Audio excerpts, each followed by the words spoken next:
Hi Facebook, how are you today? I'm fixing myself. Woo! Alright, so anyways,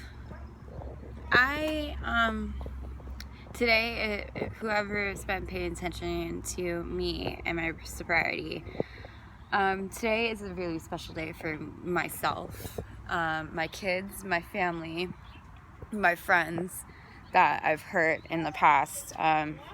Today I am doing my year mark of my sobriety.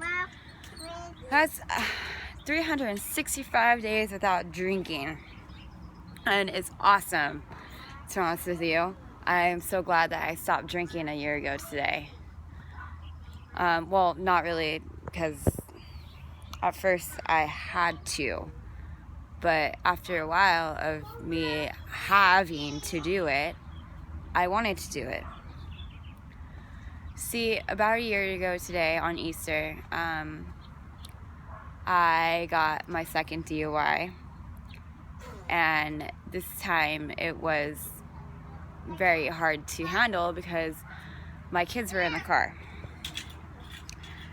Since I had my DUI prior to this DUI,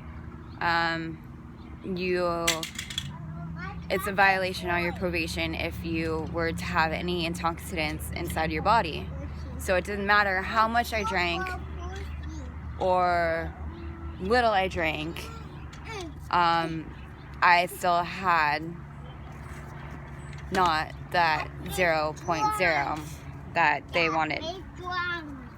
So when I got arrested with my second DUI, my kids were in the car and I almost lost them due to me drinking. I wasn't drunk. I wasn't drunk driving. I had a couple beers at the beach, and I spaced it out, and I drove home.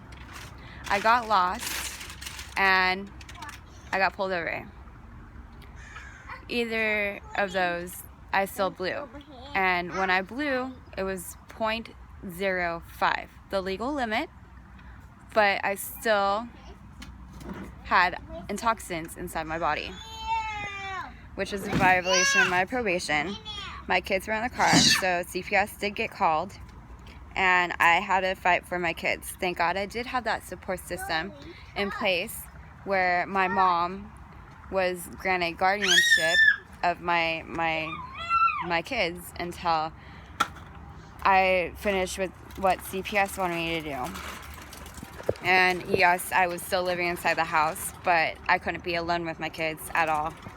And it was really hard because, I would like to go to the park, or not the beach anymore, but the park up the street and, around the block and stuff like that. But I couldn't do it until I finished what CPS wanted me to do.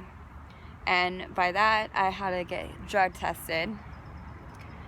I had to get breathalyzed. I had to do a drug and alcohol outpatient program, which helped me a lot, tremendously. They pointed out my triggers, and with me being an alcoholic, it doesn't matter what my triggers were. If I was happy, I drank. If I was sad, I drank. Well, last year around this time, in February, my oldest brother passed away. He's an angel, and he's watching down on us and everything else like that. But my older brother passed away, and that I didn't think that. I thought I was handling it pretty well, and it was. Yes, I was sad. It caught me off guard, and I did what most people do. I started, thinking about my life and how my life is boring, and, I started going again to the beach, and I started hanging out with people that I shouldn't have been hanging out with. And yes, they were supportive about my brother passing away, but at the same time, they drink too. I'm not bashing on anybody at all, because I'm very happy with myself and my friends, and you know, it sucks that I can't go to Solimar anymore because of, you know, the amount of alcohol there. And it sucks that, you know, my friends still drink, which is fine. I mean, they said that they want to hang out with me rather or not they drink. So it's cool. It's just, it's very uncomfortable because, you know, I don't know. It's not my issue. But anyways, much love, Solimar. I love you guys so much, and you guys have helped me realize that I did have a drinking problem. So without you guys, I don't think that I would actually fallen into that place where I was an alcoholic, and or realize I was an alcoholic without you guys. And you know, I love you guys without anything. I mean, I miss you guys so much, but Solimar is not the place for me right now in my recovery. Anyways, so without that being said, much love. So when I first started out this journey, I was sober for 10 months prior to me being sober for a year. And my original sober date was July 18th, 2018. Yeah, 2018. And you know, I was just flying the wall. I didn't really pay attention to anybody. I was there because, you know, the courts ordered me to be there. And I got my paper signed. That basically was the only thing why I, you know, went. And, you know, I didn't really talk to anybody there at all. I kind of was a fly in the wall, like I said, and I didn't really share. I kind of didn't really care to share because I didn't think I was an alcoholic. Well, to be honest with you, I knew there was something wrong with me. I always known, but the fact is I still drank until my brain and my heart connected when I almost lost my kids. That's when things got out of hand. Well, before that. Now, when I almost lost my kids, it was basically a blessing in disguise. So my brother passed away in February. Okay, I got my DUI in April. Then my grandfather passed away early on in my sobriety when I was probably, 2 months sober, 3 months sober. And to be honest with you, it definitely took a toll on me, but at least I fought through it with my sobriety. And I attended a lot of meetings. I still attend a lot of meetings online. And, you know, when we were actually going to meetings, when we didn't have the coronavirus. But, you know, so I actually found a sponsor, and I'm so glad that I chose her. And, well, I don't know how that went. I think she chose me. I think I chose her. I don't know. I can't remember. But, you know, it happens. And I chose a sponsor who helps me in my sobriety. One that understands what it takes to be a mom. And it's amazing how she helps me through the most bullshit situations that I can think of. And she pushes through it. And she pushes through it with me. And it's amazing. And it's like, she's basically my best friend. They always say, keep it, you know, strategic with job and stuff like that. Like, don't be best friends with your sponsor. But no, fuck that. I'm sorry. I'm best friends with my sponsor, and she understands me, and I trust her completely. And it's like, without her, I don't think I would be here. And without the people in the rooms of recovery, I don't think I would be here. And it's amazing that I am here today, and I have the oomph to carry on without drinking. And it's amazing. I could be that sober mom that I need to be, because I have 2 kids that I have to take care of, and they need it. They need me to be sober so I could care for them the way that I never got cared for. And you know, I fought through a lot of shit growing up, and I'm still fighting till this day with a lot of shit. The 4th step is definitely something that you need to have, you know, people walk you through it, because that shit is fucking hard. And I'm not gonna tell you it's easy, because that fucking sucks. You actually have to sit down and think about think about everything.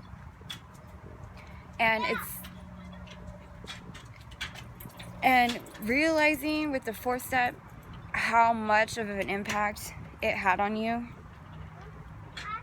and how you realize when you are sober, how much you realize what you did fuck up. I never thought that I was vulnerable. I thought I was strong. Well, now I'm strong because I'm fighting through what I need to fight through. Yes, a bee just drove by me, and I hope it's not in my hair. But it's okay. Anyways, so after, you know, my grandpa passed away, we had a house fire in October 5th, where we basically lost everything. Dexter was the one who told us about the house fire. He smelled the smoke before the smoke alarm went off, and it got me to, you know, get everybody out of the house. Yes, we did lose a dog. We lost everything, but at least we're still together in the long run. Nothing happened to the kids and the family and stuff like that. We almost lost a cat. We did lose a dog. I did say that. And, you know, our entire house, the house I grew up in, the 29 years of me being on this planet, I grew up in this house. And I have so many memories about everything. My childhood, the trauma I endured, everything. But, you know, again, it's another blessing in disguise. The reason why people call me Phoenix is because I'm rising up from the ashes. And, you know, the 4 walls that I had that lit on fire and engulfed with the flames, I went through a lot in those 4 walls. And I'm not going to get into it because I don't want to put my business out online. But it was a blessing because, you know, I needed a restart. I needed to rise up. I needed to put my past into the past. Not like shut the door on it, but, you know, understand the past should be in the past. And live for today. And make sure I don't do anything today that will fuck up the future. So again, I'm so happy that I'm sober. I'm so happy that I have my kids. I'm so happy that I'm taking this journey into definitely the unknown, because I have no idea what the fuck is going on. But I'm so happy I could share my journey with you guys. And now that I'm sober, I'm realizing, you know, I'm more comfortable with myself. I don't have to have that drink anymore. I don't have to fight the demons inside my head. Well, I do fight them every day, but, you know, that's a different story. At least I don't have to act upon what I, you know, their momo jamos, whatever you want to say. And now, you know, I am sober. I have my kids. I own my own business. I have my family, and I felt like I didn't have a family, even though they were here the entire time, because I shut myself out, because I didn't want to fucking deal with the shit that I had to deal with. So I shut myself out, and it was hard growing up because, you know, I didn't take the time to realize that I am strong. I wasn't weak, but the alcohol made me weak. The alcohol made my poison.